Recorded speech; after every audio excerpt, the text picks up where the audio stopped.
Tonight we are learning the two victims killed in this crash were students of South County high schools. As parents grieve tonight, there's a renewed effort to make some safety changes on that road. She was my best friend for about 6 years. It's hard for 15-year-old Abby Beverly to process. Her close friend, 16-year-old Ashlyn Brotemarkle, died after a wreck in Fairfax Station Tuesday night. It's really hard. I'm still trying to make it make sense.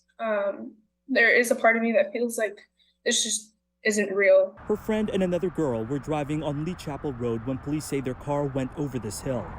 The driver lost control and veered off the road, landing on its roof and killing both 16-year-old girls. Investigators say alcohol was not a factor, but believe speed played a role. Neighbors say this road has been a problem for decades. If you look at this map, the stretch of Lee Chapel Road is only under 4 miles. But the blind hills on a narrow road with no shoulders are concerning. Even if you were the world's most perfect driver, if someone is coming over on the other side a little too fast or isn't as familiar with the hills, it's a dangerous situation and there's no room for error. The supervisor of the district, Pat Harity, says he's been working to fund major improvement and infrastructure projects since 2015.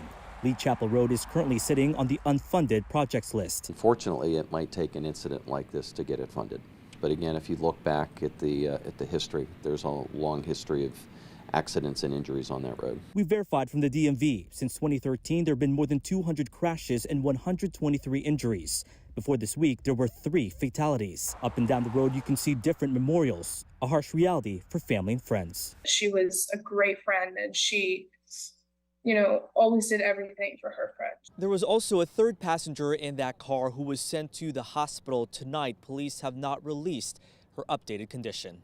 I'm Matthew Torres, WUSA 9.